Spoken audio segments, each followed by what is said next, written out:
name's Tamara Chambers, and this is Tamara Just Saw. And today I went and saw Greta, and I overdrew my lips because Chloë Grace Moretz is the lead in this movie, and I'm jealous of her giant, luscious lips and also her career. I saw no hype for this movie before today, but the trailer looked really engaging. There were a couple options for me to choose from to see today movie-wise, and Greta was by far the one that compelled me the most. It looked like a thriller, horror. It looked like there was some awesome acting, some awesome plot points. Then I found out that it's one of those where they show all of the amazing parts in the trailer. All of the thrilling action moments, which there were a few really cool ones, all were shown in the trailer. Every single one of them. Other than a couple thrilling moments in this movie, and a couple really genuinely creepy, even on the verge of being scary moments. A couple sprinkled throughout. Other than those, this was a pretty dull movie. Which is weird, because it's got a really cool premise, and I loved the story, the overall story, but I think that the writing was terrible. There's one character, Chloe's friend, who she lives in New York with, in this giant penthouse suite that her father bought for her. Okay, and she is so poorly written, it's bonkers. It's absolutely crazy. She says the most cringe lines ever. This city's gonna eat you alive. Did I just snort crystal meth, or did you just tell an old woman you'd go dog shopping with her? Do you want asparagus juice shot up your ass? What? This is such a big hat. What if I wear it like this? Now I'm a cool filmmaker. Wow. We'll get into the writing later. Greta. Greta is about Chloe's character, Frances, who moves to New York with a friend. I don't know what her name is, I'll be quite honest with you. And meets Greta. Finds her bag on a subway, goes and takes the bag back to her house, becomes friends with her, finds out that she's a little bonkers, and then Greta starts stalking her. And it's a thriller about an old woman chasing a young, able-bodied girl. There's a few scenes where Greta's chasing Chloe's character, Frances, and I'm just like, all you have to do is just a swift kick to the groin, or just like a punch to the boobs. That's all you have to do. It would be very easy. And in that, they wrote Chloe's character, Frances, to be very timid, very innocent, naive, dumb. She moves to New York, and her friend's like, oh, it's gonna eat you up. And it's like, okay, well, thank you for that exposition, I guess. Because everything that Chloe does as this character, which must be directed that way, it's the term. Everything she does is so timid and so, I'm just a small little lamb. It me, timid deer, Bambi who? I think the story itself is a really cool idea. I think that they make this woman who desperately needs a daughter and a friend and someone to control and manipulate, and then it turns into something scary at the end. I think that's really cool, but the way that it's paced and done is not well executed. Right up front, because Frances is such a timid character, she's terrified of Greta right after she learns that Greta's kind of manipulating her, well, very much manipulating her. And she's just immediately terrified, and she hasn't really done anything. Definitely she should be cautious of this woman, but she hasn't, like, shown any kind of aggression or anything other than like desperately needing a friend.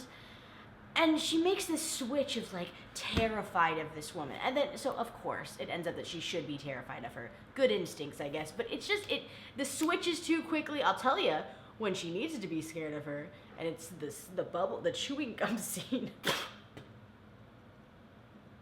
need to go find that.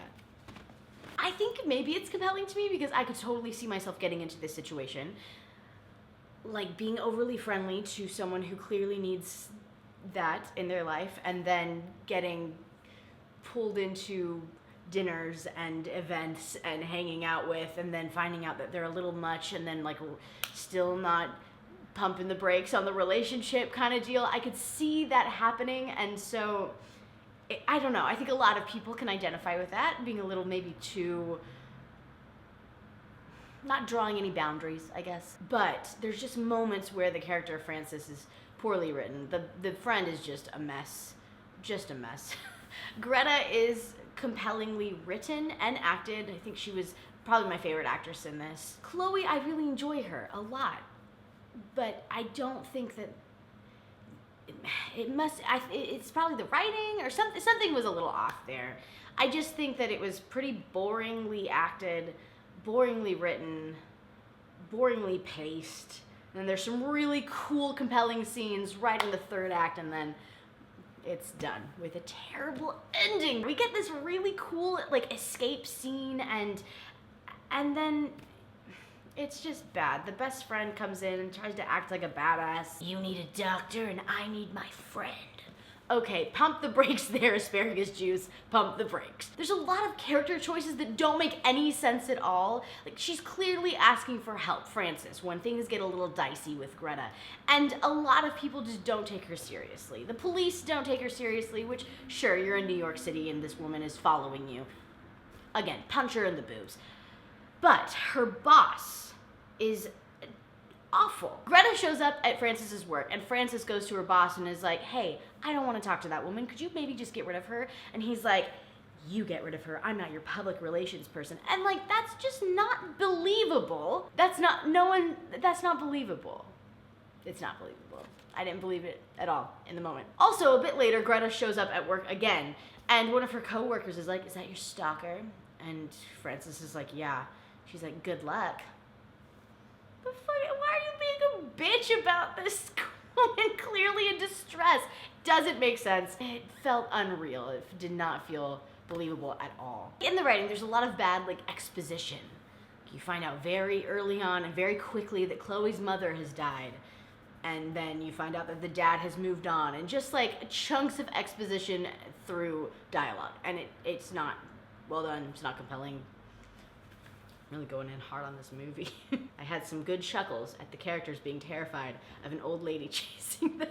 One really good thing that I absolutely loved was the music. The music made this otherwise pretty dull film into a more thrilling thriller, if you can call it that. There's also a really cool sequence of a fake out, and I loved that part. It was really cool. It's like, this is the movie that I wanted to see in this one like 5-6 minute chunk. And then everything after that, I'm gonna get into some massive spoilers right now.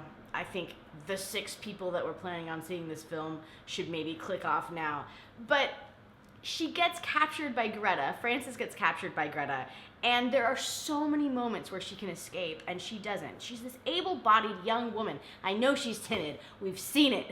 We get that she's timid. But you're in this murderer's house.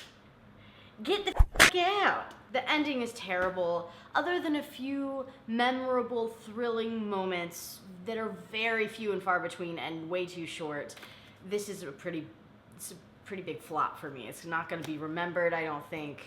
It's a no from me. I don't often go in so hard against things, but this was just, there was clear errors. Coming from me, someone who doesn't know what they're talking about, that's how you know. Again, I really like Chloe as an actress. I really think that the actress who played Greta, I know I've seen her in a bunch of stuff, but I forget. She was really, really good. There were some really cool sequences, and I think the overall idea of the story was really cool. I just think that it wasn't overall executed very well at all. Just pretend I'm Chloe. I have a round face and big lips too. Hi, I'm Chloe. I have an awesome career and I'm super cool. Thank you so much for watching. I will see you all next week with... oh damn, Captain Marvel is next week. All right, see you next week with Captain Marvel. Bye! I'm like chewing gum. I tend to stick around. Oh, that's a really great line. Also, who removes chewing gum without peanut butter or mayonnaise or something? Just with your fingers? That's not gonna work.